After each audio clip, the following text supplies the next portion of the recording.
తెలంగాణలో టీడీపీకి మనుగడ లేదన్న మంత్రి కేటీఆర్ వ్యాఖ్యలను సమర్థిస్తారా అంటే 58% మంది అవునని 42% మంది కాంటున్నారు. సావిత్రి గారు హైదరాబాద్ నుంచి లైన్ లో ఉన్నారు. సావిత్రి గారు నమస్కారం అండి, మాట్లాడండి. నమస్కారం అండి. నాకు 2 పాయింట్లు సార్. ఒకటి, ఇప్పుడు ఇందిరాగాంధీ 20 పాయింట్ ప్రోగ్రామ్ అని అప్పుడు ఒకటి పెట్టారండి. అందులో ఈ మనీ లెండర్స్ నుంచి తప్పించి ఈ చిన్న చిన్న బారోవర్స్ కి 4% డిఐఆర్ అని, డిఫరెన్షియల్ ఇంట్రెస్ట్ రేట్ అని వాళ్ళందరికీ బ్యాంక్ నుంచి లోన్లు ఇచ్చేవారండి అప్పుడు. మరి ఇప్పుడు అది ఎందుకు డిస్కంటిన్యూ అయిందో మరి, లేకపోతే నాకు తెలియదు. అది ఏమైనా చేశారో లేకపోతే డిస్కంటిన్యూ అయిందో ఇవ్వట్లేదో బ్యాంక్. ఇప్పుడు కూడా ఉంటుంది, ఇంప్లిమెంటేషన్ జరగలేదు. రెండో విషయం ఏంటంటేనండి, ఒక నిమిషం సార్, రెండో విషయం కూడా చెప్పేస్తాను. అదేంటంటే ఇప్పుడు పోలీసులు ఏదో 40 మంది వీళ్ళు 20 మంది వీళ్ళు అనేది ఏదో చెప్తారు కదండి, ఈ పార్టీ ఆ పార్టీ అని.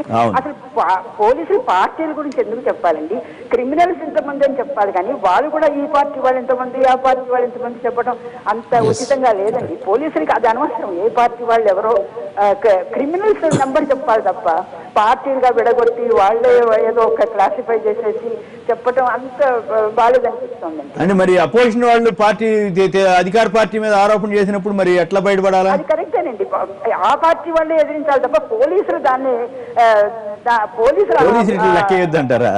పోలీసులు అంటే అమ్మ మీరు గమనిస్తున్నారు కదా, ఇప్పుడు ఢిల్లీలో ఏం జరుగుతోంది, సిబిఐ ఎక్కడ పోలీసు వ్యవస్థ కూడా అధికార పార్టీ ఏం చెప్తే అదే చేస్తున్నారు చెప్తే వాళ్ళు ఏమన్నా ఇండిపెండెంట్ గా వ్యవహరిస్తున్నారంటారా? అది తప్పు అంటున్నా నేను, అది తప్పే. కానీ మనం తప్పు అంటే మరి వ్యవస్థ అట్లా అయిపోయినాయి, అధికార పార్టీలు అట్లా అయిపోయినాయి, ప్రతిపక్షాలు డ్యూటీ కాదండి. వాళ్ళు క్రిమినల్స్ ఎంతమందో చెప్పాలంటే, వీళ్ళెంతమంది వాళ్ళు ఎంతమంది అంటే పార్టీలు తీర్చుకుంటారు. ఓకే గారు, ఇప్పుడు సావిత్రి గారు చెప్పింది కరెక్ట్ అండి, అది నేను చెప్పబోయిన దాకా. కానీ ఇప్పుడు ఇందిరాగాంధీ పీరియడ్లో 1969 ఆ పీరియడ్లో అనుకుంటాను డిఫరెన్షియల్ రేట్ ఆఫ్ ఇంట్రెస్ట్ 4% అయింది. అది ఎక్కువ ఇచ్చి కొంచెం కూరగాయలు రోడ్డు మీద అందరికి ఇచ్చేవాళ్ళు. అయితే నేను పార్లమెంట్ కమిటీస్లో ఉన్నప్పుడు ఎప్పుడు ఈ డిఆర్ఐ గురించి అడిగేవాళ్ళు, డిఫరెంట్ రేట్ ఆఫ్ డిఆర్ఐ గురించి. వాళ్ళు ఏం చెప్పేవాళ్ళంటే బ్యాంకర్స్, లేదండి ఈ మధ్య స్కీమ్స్ ఎక్కువయ్యాయి కాబట్టి అందుకని చెప్పి దాన్ని తక్కువ చేస్తారు. ఎందుకంటే తక్కువ చేయలేదు? సో గవర్నమెంట్ ఏదో వెల్ఫేర్ మీద చేసినప్పుడు డిఆర్ఐ ఎందుకు? To facilitate the common man. అది తీసే చేయడం ఇది నిజంగా లేదా? కేంద్ర కొత్త థీరీ చెప్పారు రామచంద్రయ్య గారు, వీళ్ళంతా పార్థసారథి గారు. డాక్రా మహిళలకి రుణాల మాఫీ కాలేదు కదా, దాంతో వాళ్ళకి లోన్ రావట్లేదు, లోన్ రాపోయేసరికి ఇట్లాంటి వాటి మీదకి వెళ్లాల్సి వస్తుంది.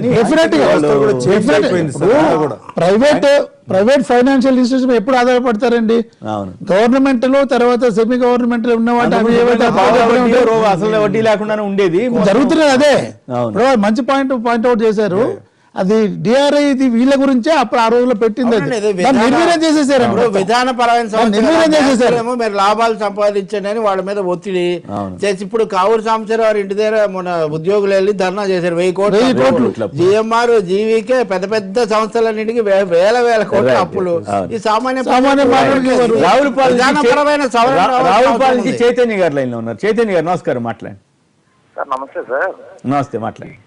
ఈ కాల్ మనీ విషయంలో ప్రభుత్వం ఎందుకో కొంచెం తప్పుదో పట్టిస్తున్నట్టుంది సార్. చెప్పండి అమ్మా, చెప్పండి. ఎందుకంటే ఎంతవరనైనా అది ఉపేక్షించుకుంటుంది. కాకపోతే ఏంటంటే ఇప్పుడు మిగతా అన్ని చోట్ల రైటింగ్ జరుగుతా వాళ్ళు ఉన్నారు వీళ్ళున్నారు అని, ఇది కామన్ విషయము అని పక్కదారి పట్టింది కానీ చూస్తున్నారా? ఇప్పుడు మల్లాది విష్ణు విషయంలో ఏమైందండి, వాళ్ళ బ్రదరు తల్లి ఎవరో ఉన్నారని ఆయన అరెస్ట్ చేశారు. ఇప్పుడు పక్కాగా టీడీపీ ఎమ్మెల్యేలు వాళ్ళ బంధువులు అనుచరులు అన్నదమ్ముళ్ళే ఉన్నారు కదా, మరి వాళ్ళ యాక్షన్ ఎందుకు లేదు? అధికారంలో ఉన్న వాళ్ళని అరెస్ట్ చేస్తారా? అదే కదా నిష్పక్షపాతంగా జరగాలంటే. అధికారంలో ఉన్న వాళ్ళని అరెస్ట్ చేసే రోజులు ఇవి. తప్పు జరిగితే సమర్థించకుండా ఉంటే చాలు, అదే బెటర్. ఏ ప్రభుత్వం ఉన్నా అట్లాగే ఉంది కదా వాతావరణం.